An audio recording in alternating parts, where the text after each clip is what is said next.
Энэ удаагийнхаа бичлэгээр Squid Game зурлалын 2 дугаар бүлгийн 5 дугаар ангийг нь давчлан ярьж өгөхөөр сонголоо. 5 дугаар ангийг нь оруулаагүй нэлээд удсан дуучлаарай. Өнөөдөр 6 7 дугаар ангийг нэг мөсөн бүгдийг нь оруулахаар төлөвлөн ажиллаж байна. Тэгээд та бүхнээсээ хүсэхэд манай сувгийг захиалаагүй үзэгчдийн хувь нь 58.6% байгаа юм байна. Тэгэхээр хэрвээ та манай сувгийг захиалаагүйгээр үздэг бол яг одоо захиалаад үзээрэй. Ингээд дараагийн баг тоглоомондоо бэлэн болсноор 5 дугаар анги эхэлдэг. Энэ багийг трансгендер хинжүү удирдах ба тэрээр өөртөө адил гадуурхагдсан хүмүүсээр бага бүрдүүлжээ. Багт Яншиг гэх мөрөдө тоглоом тоглож өрөнд орсон залуу хүүгийнхээ өрийг дарахаар тоглоомд орсон түүний сайхан сэтгэлтэй ээж Гюмжа, ичимхий охин Ёнгми бас нэг удган. Удалгүй тоглоом эхэлж хинжүүгийн багийнхан Дагчи тоглоомыг хэд хэдэн удаагийн оролдлогын дараа давлаа. Дараагийн тоглоомыг Яншик эхнийхээрээ алдсан ч 2 дахь оролдлогоор давна. Харин 3 дахь тоглоомыг Яншикийн ээж Чадамгай гэгч нь шуутхан л давчхав. 4 дахь тоглоомн дээр ихэмсэг удган дээсээ ороож чадахгүй байсаар тэрээр сандарч бурхан өөрсдийг нь орхисон хэмээн гонгинсоор цаг явсаар байсан тул залхсан хянжуу түүнийг алгадаж бурхнаас өмнө өөрөө түүнийг ална гэж сүрдүүлснээр сая нэг ухаан орсон удган тоглоомыг амжилттай давдаг. Сүүлийн үед дээр хянжуу тэвгийг алдалгүй тав ашигласноор тэд цагтаа амжиж тоглоомыг амжилттай давсан анхны баг болж бусад багт урам зориг өглөө. Үүний дараа үлдсэн багууд тоглоомыг тоглож амжилттай давхан давж азгуутаж хожигдсон нь амиа алдсаар.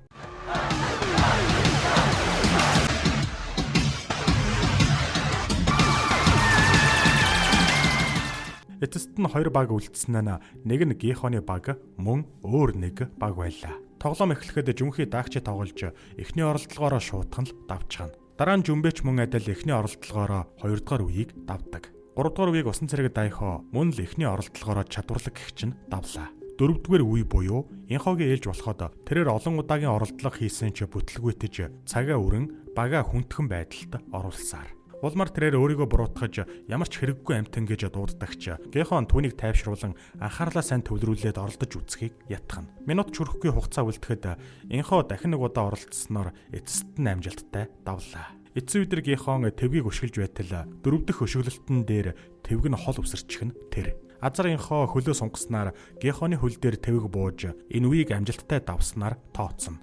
Үүний үр дүнд тэд тоглолтыг амжилттай дуусгаж цагтаа уралдан барайны шугамыг давдаг. Үүнтэй зэрэгцэн харамсалтай нөгөө баг тоглоомыг дуусгаж чадсангүй. Тэгээд Гехоны баг танхимд буцаж ирэхэд илүү олон оролцогчид хожигдсан байгаасаа гэж найдаж байсан бусад оролцогчид таагүй угтаж авна. Энэ хооронд ноёул зэрэг бусад хамгаалагчид өрөө рүүгээ ирлээ. Гэтэл ноёул руу 2 хамгаалагч гэнэт дайрч өөрсдийнх нь ажилд хөндлөнгөөс оролцсон гэж буруутгадаг. Ноёул тэднийг мэдэгдэнэ гэж сүрдүүлсэн ч тэд удирдлага түүний төлөө юу ч хийхгүй гэдгийг мэдэгдэв. Ноёул хэд хэдэн зохилтоор хариу тэмцсэн ч эрчүүд түүнийг дарж аван хутгаар занал хийлнэ. Явхаас өмнө нэг хамгаалагч нь дахиж ажилд нь саад болохгүй байхыг анхаарууллаа. Энэ үед танхимд Инхо түрүүний тоглоомонд цагийг нь дэми үрсэндээ хүн бүрээс уучлалт гуйдаг. Харин Гехон тоглоомонд нэгэнт хожсон болохоор түүнд ууралсангүй. Дараа нь Дайхо өөрсдийгөө нэгнийхээ талаараа сайн мэдэхгүй хэвээр байгаа тул өөрсдийгөө танилцуулахыг хүснэ. Улмаар бүгд зөвшөөрч хүн бүр нэг нэгээрээ нэрээ хэлсээр удирдагчийн ээлж болоход тэрээр өөрийнхөө нэрийг Ёнил гэж худлаа хэлдэг. Удалгүй хамгаалагчид хурцрэн 2 дахь тоглоомын дүнг танилцуулах ба 110 оролцогч амиа алджээ. Ингэснээр Алтан гахайнд 20.1 тэрбум вон нэмэгдэж амьд үлдсэн 255 оролцогчдод тэнцүү хуваагдахаар боллоо. Үүний үр дүнд тоглогч тус бүрт бараг л 79 сая вон хуваарлагддаг. Гэсэн ч маш их өртөө шуналтай оролцогчдын хувьд энэ мөнгө нь хангалттай биш хэвээр. Хамгаалагч цаашдын тоглоомнуудад оролцсноор шагналын мөнгө нь нэмэгдэх боломжтой гэдгийг хэлнэ. Гэхдээ цаашид тоглоомоо үргэлжлүүлэх эсхийг дахин санал хураалтаар шийдэх ёстой. Үүнийг сонсоод Хинжуугийн багийнхан ярилцаад бүгд тоглоомыг орхих дээр саналаа өгөхөөр шийддэг. Ёшики ээж нь хүүдээ шунах шаардлагагүйг одоо хожсон мөнгөө нийлүүлж түүний өрийг нь дарах боломжтойг хэлж ятгахна. Тэгэд эндээс гарсныхаа дараа багийн босод гишүүдээ гэрт нь ирж хоол идэрэй гэж урилаа. Гехон ч бас багийн босод гишүүдээ тоглоомыг зогсоох дээр санал өгөхийг уриалж тэд ч санал нэгтэйгээр зөвшөөрдөг. Инхо ч бас одоо хангалттай гэж үзэж байгаагаа эхнэртэйгээ хамт байх хэрэгтэйгээ хэлнэ. Гехон тэднийг эндээс гармагц санхүүгийн асуудалд нь туслах болно гэдгээ амлалаа. Удалгүй санал хураалт эхэлж энэ удаад тэг нэг дугаартай тоглогчоос эхлэхээр болсноор Инхо тоглоомыг зогсоох санал өгдөг. Гайхмаар нь Ёншик ээжийнхээ болон багийнхныхаа итгэлийг алдаж урван тоглоомыг үргэлжлүүлэх санал өгнө. Хянжууч бас үргэлжлүүлэх санал өгснөөр багийнхнаа цочирдууллаа. Намгийн нэгэн залуу тоглогчийг дарамталж тоглоомыг үргэлжлүүлэх санал өг хэмээн тулгана. Ингээд хэд хэдэн тоглогчид саналаа өгч оролцогчдын ихэнх нь тоглоомыг үргэлжлүүлэхийг хүсэж байгаа нь тодорхой болж эхэлдэг.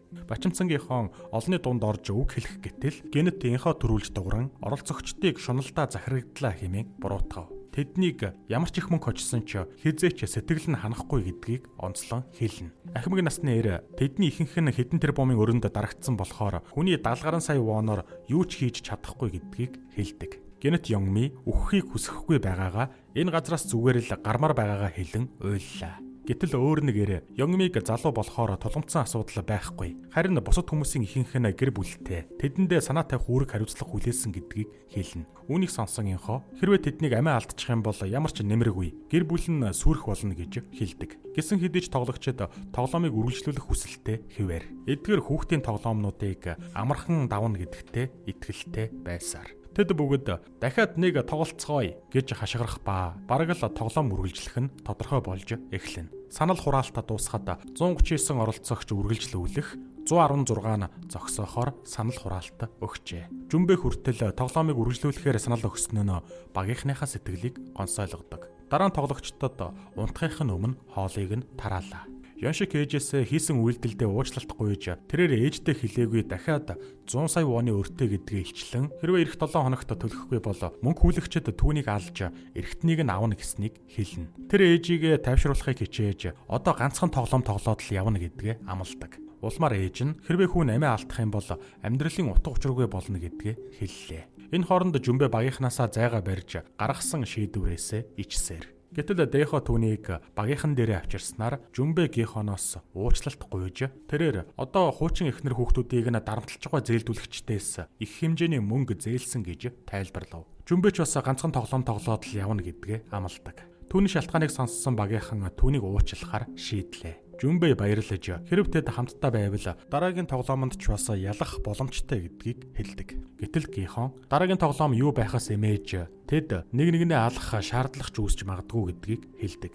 Энэ үед Ёншикийн ээж Хинжуугээс яагаад тоглоомыг үргэлжлүүлэх санал өгснийг нь асуулаа. Трансгендер Хинжуу анх өөрийгөө ямар хүн болохоо илэрхийлэхэд гэр бүл болон найзууд нь нүүр буруулсныг ярина. Эннээсээ болоод цэргийн албаны ажлаасаа хүртэл халагджээ. Тиймээс тэрээр бүр мөсөн эмэгтэй хүн болохоор шийдэж маш их өрд тавьж мис засал хийлгсэн байна. Өөрийн түүхээ ярьсны дараа Хянжууч бас дараагийн тоглоомны дараа явна гэдгээ амлалаа. Ариун цэврийн өрөөнд Таноос намгийн унаар Мюнги дээр ирж түүнийг дахиад л хоргож эхэлдэг. Тэд түүнийг бусад хүмүүст маш их өртөө байж тоглоомыг зогсоох санал өгсөн хэмээн буруутгана. Таноос түүнийг өөрийнх нь алдсан мөнгийг төлөх хүртэл явахыг нь зөвшөөрөхгүй гэдгээ анхаарууллаа. Дараа нь Таноос үгэлж эхлэхэд Мюнги түүнд тоглолтын үеэр дууныхаа үгийг мартсан амьдралынх нь хамгийн гутамшигтай мөчийг нь сануулдаг. Ууралсан Таноос Мюнгийг багалзуурдан авахд инхоо тэргүүтээ багийнхан орж ирэн Таноосыг явахыг шаардна. Шөнө нь гэрэл унтрахаас өмнө гихон багийнхныгаа гудсаар хамгаалт хийж шөнийн турш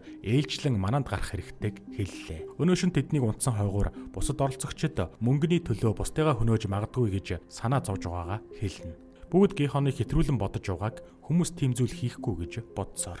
Гэтэл гихон түүний оролцож байсан тоглоомны үеэр олон 10 тоглогчид шөнийн цагаар амиа алдсныг тайлбарладаг. Шөн дунд Жүмбэ мананд гарахаар сэрэхэд гихон ядраагүй байгаа тул түүнийг унтаж амрахыг хүснэ. Дараа нь хоёр найз хамтдаа ажиллаж байсан үеэ дурсав. Ярианы үеэр сүүлийн жилүүдэд анх удаа гихон инээмсэглэж байгаа нь харагддаг. Гадаад ертөнцид Жунхо үүс якнаар бага затхан арлыг хайхаар далай руу гарч байлаа. Ахмад Пак нэг заваа жолоодож нөгөө багийн завийг өөр Ахмад жолоодох юм. Маргааш өглөө нь дараагийн тоглоомонд бэлтгэхийг чанга дуугаар зарладаг. Удалгүй тоглогчдыг эргэдэг бөөрийнхээ давцантай олон жижиг өрөө бүхий том өрөөнд авчирлаа. Дараагийн тоглоомын дүрмэн бүхэл оролцогчид эргэдэг давцан дээр зогсож тоглоом эхлэхэд хөгжим явах ба давцан эргэж эхлэх юм. Хөгжим зогсоход тоо хэлэх бөгөөд тоглогчид 30 секундын дотор аль болох хурдан тухайн хэлсэн тоотой бүлэг үүсгэж хүрээлэн байгаа өрөөнүүдийн аль нэгэн рүү н орон хаалга хаах ёстой.